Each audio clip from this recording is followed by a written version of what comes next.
Après d'intenses délibérations, la rédaction de jeuxvideo.fr a élu ses 3 jeux du mois, son titre à télécharger, sa déception et son coup de cœur. Et c'est parti pour le mois de mai 2012.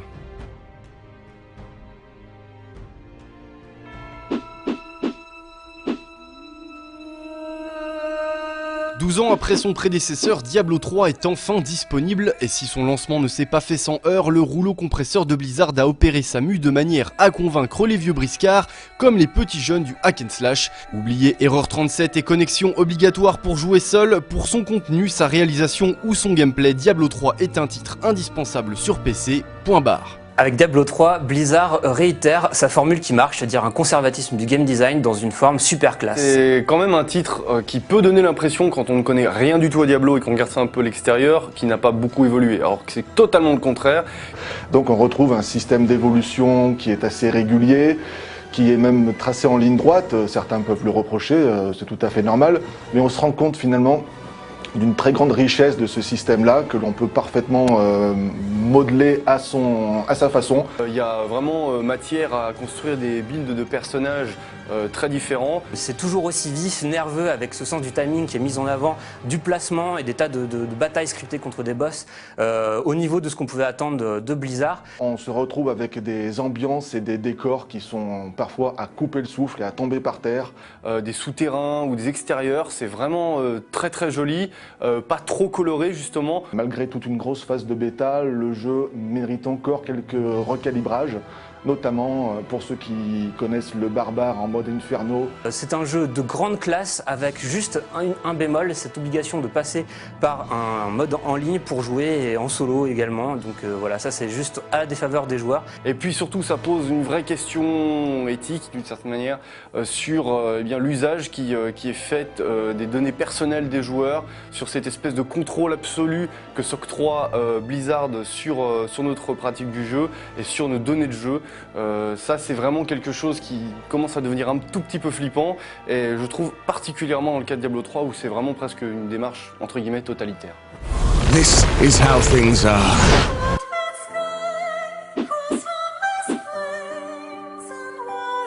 Dragon's Dogma, c'est un peu le rejeton de Dame Skyrim et Seigneur Demon's Souls, en mélangeant une mise en scène et un monde ouvert à l'occidental avec des mécaniques proches des productions japonaises. Capcom a créé un jeu de rôle hybride surprenant et addictif. Pas irréprochable techniquement, Dragon's Dogma est un titre d'une énorme générosité, à même de satisfaire les amateurs de RPG. Alors Dragon's Dogma, c'est mon coup de cœur, c'est mon petit chouchou du moment. C'est le mariage du RPG japonais et du RPG occidental. Qui réussit un mélange, en l'occurrence, entre game design des RPG à l'occidental pour le côté champ ouvert, libre exploration, et des RPG japonais pour les combats hyper dynamiques. Il y a un souffle, une ouverture, un univers d'une richesse qu'on avait plus vu depuis quand même pas mal de temps dans le RPG japonais. C'est justement un vrai plaisir de se battre contre cet univers, contre ces monstres qui parfois ont vraiment pas l'air menaçants mais qui sont bien plus dangereux qu'une très très grosse bête. C'est un jeu qui propose des combats épiques, mais vraiment impressionnants, de par déjà la qualité le rendu des créatures que l'on rencontre. On est dans la gestion à la fois stratégique de ses équipiers et en même temps on est dans une espèce d'action super nerveuse, très tendue, qui n'admet pas l'erreur, avec des combats homériques contre des boss qui peuvent parfois durer plus d'1 quart d'heure. Ok, c'est vraiment, on peut presque vraiment lui en vouloir de manquer un multi, parce que le multi aurait fait de ce jeu une tuerie. Le cycle jour-nuit, pareil, crée une atmosphère incroyable, la nécessité d'allumer sa lanterne dans les souterrains, dans les grottes, dans les donjons, ça crée vraiment une ambiance qui est assez stressante, assez angoissante. Voilà, un jeu qui démontre à mon sens que les studios japonais, en réformant un petit peu leur façon d'approcher le genre, peuvent accoucher de choses vraiment enthousiasmantes, vraiment très riches. Beaucoup de craft, les denrées sont périssables, il faut penser à les mettre sous vide pour pouvoir les garder, les réutiliser plus tard. Il faut bien gérer son inventaire, il faut gérer son poids, il faut gérer ce que portent les autres. C'est vraiment, voilà, c'est un jeu qui est extrêmement riche, extrêmement vaste. Un bon RPG, un excellent RPG selon Jean-Marc, mais je trouve en tout cas moi un bon RPG qu'on ne peut que conseiller sur Xbox 360 et PS3. Changement de studio, sortie anticipée sur console, Max Payne 3 n'avait pas mis toutes les chances de son côté pour s'attirer les faveurs des fans de la licence. Heureusement, Rockstar n'a rien perdu de son savoir-faire, que ce soit au niveau de la mise en scène ou du gameplay. Les ajustements sont bien vus, les dialogues cinglants. Max Payne remet le bullet time au goût du jour et putain que c'est bon.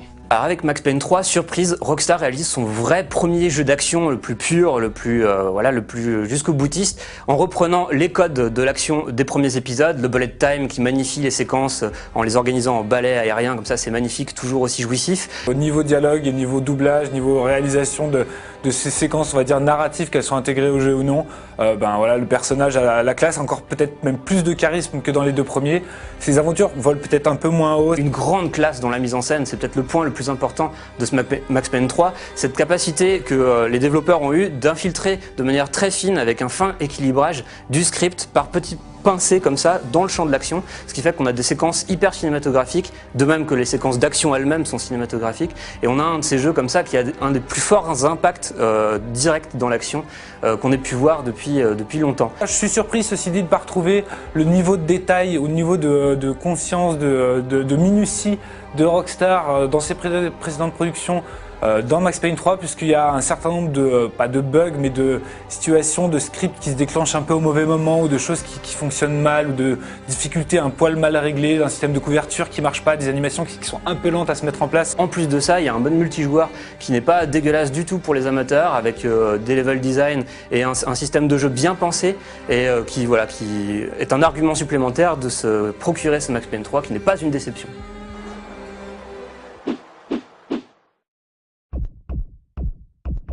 Ce n'est pas pour rien si Pixel Junk 4AM n'a pas été testé dans nos colonnes. Ce n'est pas vraiment un jeu. Entre interface de création musicale et outils communautaires, le titre de Q Games est aussi exigeant que généreux.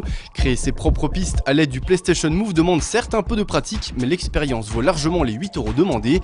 Au pire, le lecteur permettant d'écouter les productions des autres est gratuit. Pixel Junk, ça n'est pas un jeu, et pourtant, ça n'est pas pour ça qu'il faut le disqualifier, puisque c'est une espèce d'application musico-visuelle assez bien fichue. C'est plutôt un outil de création uniquement jouable au PlayStation Move, et où on va gérer la torsion, évidemment le mouvement, la profondeur, enfin c'est...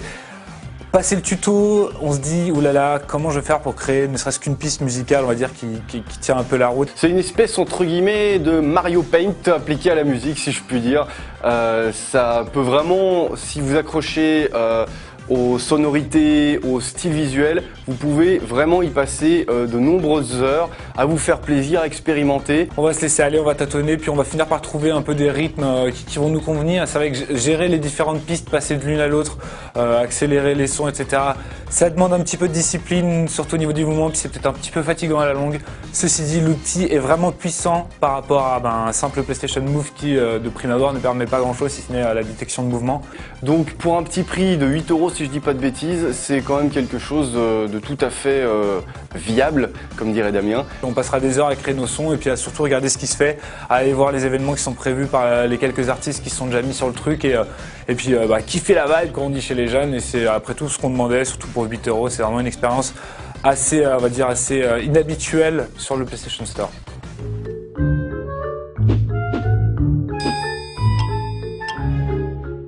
Univers riche et coloré, coopération jusqu'à 4 et accessibilité à outrance, Fable Heroes avait des arguments à faire valoir pour séduire les casus du Xbox Live. Moche, brouillon et mal optimisé, il ne fera qu'agacer les joueurs qui pensaient passer un bon moment en compagnie des personnages emblématiques de la série Fable.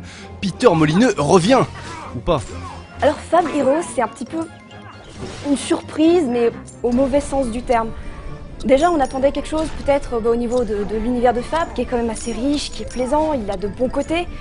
Mais alors ce jeu-là, c'est tout le contraire. Quand on veut vraiment jouer à une série particulière, on va acheter le jeu justement pour ce que la série a l'habitude d'offrir.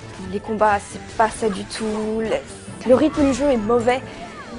C'est saccadé, les combats sont brouillons, on sait pas trop ce qui se passe. Donc oui, c'est sympa, on peut jouer à plusieurs, mais quand on voit pas l'intérêt, quand on voit pas ce qui se passe, il n'y a aucun intérêt à appuyer sur les touches et voir est-ce que je touche quelque chose, est-ce que je touche pas quelque chose. C'est pas intéressant. C'est toujours la même musique, toujours la même ambiance, et elle colle pas. Donc à partir de ce niveau-là, non, vraiment c'est une grosse déception.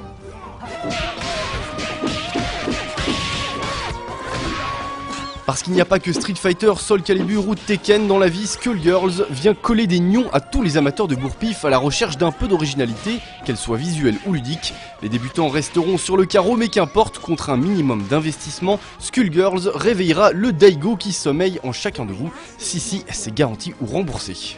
Alors Skullgirls, c'est un jeu qui n'est pas du tout aguicheur dès le départ. Déjà d'une part, on a 8 personnages à peine, on essaie de se mettre un peu au tutoriel, tout est traduit n'importe comment, il n'y a pas de liste de coups.